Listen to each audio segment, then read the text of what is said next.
Move up into our trot.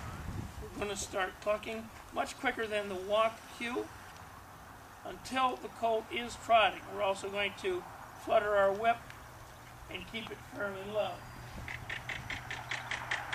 We don't raise the whip very much because later on we're going to raise the whip up in the lope cue, and that never to be confused with the trot cue because the whip doesn't raise up in the trot cue.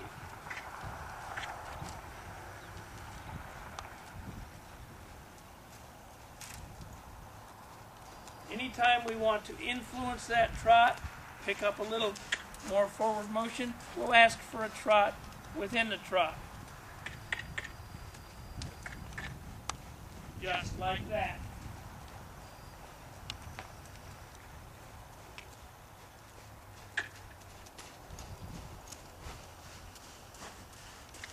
We are walking in a direction towards the hind legs and tail of the colt. Anytime we need to drive him out, we'll drive him out. But we walk in the direction I'm pointing my whip right now so that he has the freedom of forward motion in front of him, and we're not constricting him with a body block in the front. We're actually driving him to a certain extent.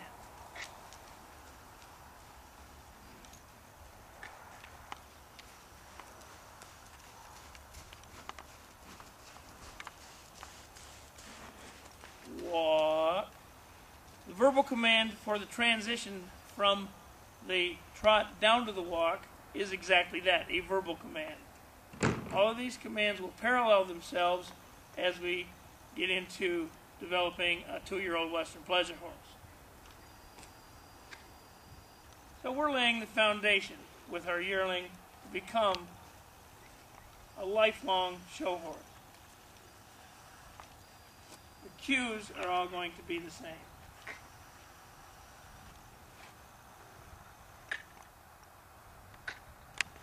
In training, I will ask the horse to always walk following a trotting session. If we lope from each trotting portion of the training of a yearling lunge line horse, they may begin to anticipate and think, when am I going to lope? When am I going to lope? What we do in making the transition down to the trot, from the trot to the walk all the time, is create a situation where in the young horse's mind there is never a lope that follows a trot.